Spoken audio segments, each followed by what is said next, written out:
আসসালামু আলাইকুম পঞ্চম শ্রেণীর শিক্ষার্থীরা, আশা করছি তোমরা সবাই ভালো আছো। মার্চেন্টস একাডেমিতে তোমাদের স্বাগতম। আজকে তোমাদের আমার বাংলা বইয়ের শব্দদূষণ কবিতাটি পড়াবো। গত ক্লাসগুলো তোমরা যারা দেখোনি অবশ্যই প্লেলিস্টে গিয়ে ক্লাসগুলো দেখে আসবে। শব্দদূষণ লিখেছেন সুকুমার বড়ুয়া। গরু ডাকে, হাঁস ডাকে, ডাকে কবুতর, গাছে ডাকে শত পাখি সারা দিন ভর। মোরগের ডাক শুনি প্রতিদিন ভোরে, নিশিরাতে কুকুরের দল ডাকে জোরে। দোয়েল চুড়ুই মিলে কিচির মিচির, গান শুনে ঘুঘু আর টুনটুনিটির। শহরের পাতিকাক ডাকে ঝাঁকে ঝাঁকে, ঘুম দেয়া মুশকিল হর্নের হাঁকে। সিডি চলে, টিভি চলে, বাজে টেলিফোন, দরজায় বেল বাজে কান পেতে শোন। গলিপথে ফেরিওয়ালা হাঁকে আর হাঁটে, ছোটদের হইচই স্কুল মাঠে।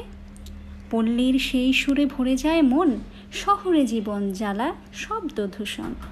আচ্ছা চলো, নেক্সট হচ্ছে আমরা এই অধ্যায়ের শব্দার্থগুলো একটু জেনে নেই।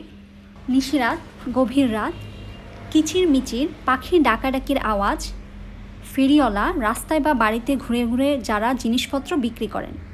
শব্দদূষণ অত্যন্ত কোলাহল, যা নানা রকম শব্দের মিশ্রণ। নেক্সট দেখো, আমরা এই অধ্যায়ের শূন্যস্থান পূরণগুলো একটু জেনে নিই। ঢ্যাস চেঁচামেচি করো না, সবাই ঘুমোচ্ছে। কখন বলো তো? এটা হবে নিশিরাত। নিশিরাতে চেঁচামেচি করো না, সবাই ঘুমোচ্ছে। ভোরবেলাতেই পাখির কি হবে বলো তো? কিচিরমিচির শুনতে শুনতে আমার ঘুম ভাঙে। 3 নম্বর দেখো, ঢ্যাস হাঁক দিচ্ছে, থালা বাসন চাই। এটা হচ্ছে ফেরিওয়ালা। ফেরিওয়ালা হাঁক দিচ্ছে, থালা বাসন চাই। ঢ্যাস আমাদের শোনার ক্ষমতা কমিয়ে দেয়। কি বলতো? শব্দদূষণ আমাদের শোনার ক্ষমতা কমিয়ে দেয়। নেক্সট দেখো, এই অধ্যায়ে কিছু প্রশ্ন রয়েছে, আমরা প্রশ্নের অ্যান্সারগুলো একটু দেখে নিই। কবিতায় কোন কোন পশু এবং পাখির কথা বলা হয়েছে? শব্দদূষণ কবিতায় নানা পশু এবং পাখির কথা বলা হয়েছে। দেখো, যে পশুর কথা বলা হয়েছে গরু এবং কুকুর, আর পাখি হচ্ছে হাঁস, কবুতর, মোরগ, দোয়েল, চড়ুই, ঘুঘু, টুনটুনি, পাতিকাক। শহরে কী কারণে শব্দদূষণ হয়?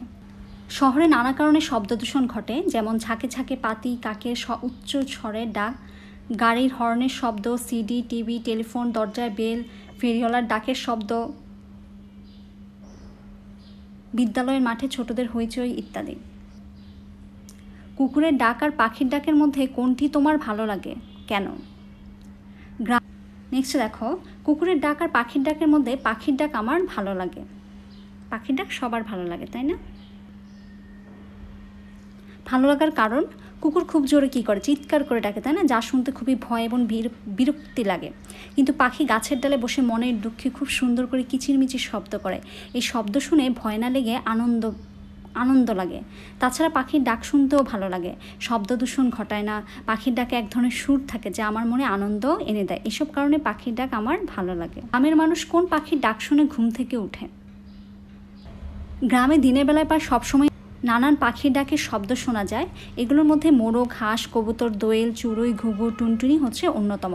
তবে গ্রামের মানুষ বিশেষ করে মোরগের ডাক শুনে ঘুম থেকে ওঠে, তাই না? মোরগের ডাক শুনেই কিন্তু গ্রামের মানুষ বেশিরভাগ সময় ঘুম থেকে উঠে। শহরের জীবনের পরিবেশ কেমন, গ্রামের জীবনের পরিবেশ কেমন, তারপর হচ্ছে শব্দ, রাস্তাঘাট, জীবনযাত্রা, এগুলো আমরা একটু দেখি। ওকে, দেখো, শহরের জীবনের পরিবেশটা কেমন থাকে? একটু যান্ত্রিক। আর গ্রামের জীবনের পরিবেশটা হচ্ছে প্রাকৃতিক। শব্দ কেমন? শহরের জীবনে শব্দদূষণ ঘটে, গ্রামের জীবনে কিন্তু শব্দদূষণ ঘটে না। তারপর দেখো রাস্তাঘাট।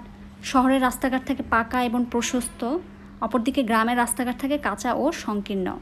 জীবনযাত্রা, শহরের জীবনযাত্রা হচ্ছে ব্যয়বহুল, কঠিন। গ্রামের জীবনযাত্রা হচ্ছে খরচ কম এবং একদমই সহজ।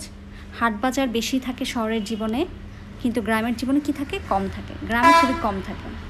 নেক্সট দেখো, এখানে বলা হয়েছে, কথাগুলো বুঝে নেই। পল্লীর সেই সুরে ভরে যায় মন, শহরে জীবন জ্বালা শব্দদূষণ। আচ্ছা, শহরে শান্তিতে বসবাস করাটা খুব মুশকিল, তাই না? কারণ এখানে হাজার রকমের শব্দ কান ঝালাপালা করে দেয়। গ্রামের শব্দ অনেক কম থাকে, যার ফলে মনের শান্তি বজায় থাকে। এই কথাটাই হচ্ছে এখানে বোঝানো হয়েছে। আচ্ছা, কবিতাটি আবৃত্তি করো, তোমরা কবিতাটি খুব সুন্দর করে পড়ে নেবে। নেক্সট দেখো, এই যে কবিতাটি যিনি লিখেছেন তার সম্পর্কে আমরা একটু জেনে নেই। সুকুমার বড়ুয়া, যিনি বাংলাদেশের একজন বিখ্যাত ছড়াকার। তিনি 1938 সালে 5 জানুয়ারি চট্টগ্রামের রাজন থানার বিনাজুরি গ্রামে জন্মগ্রহণ করেন। তার রচিত কয়েকটি গ্রন্থ দেখো তো, পাগলা ঘোড়া, ভিজে বেড়াল, চন্দনা রঞ্জনার ছড়া, এলোপাতারি, নানা রঙের দিন, চিচিং ফাঁক প্রভৃতি। তিনি শিশু সাহিত্যে বাংলা একাডেমি পুরস্কার লাভ করেছেন। ভিডিওটি ভালো লাগলে অবশ্যই লাইক কমেন্ট শেয়ার করবে এবং নিয়মিত আপডেট পেতে চ্যানেলটি সাবস্ক্রাইব করে রাখবে। পরবর্তী ক্লাসে আমরা তোমাদের পরবর্তী চ্যাপ্টার নিয়ে আলোচনা করব।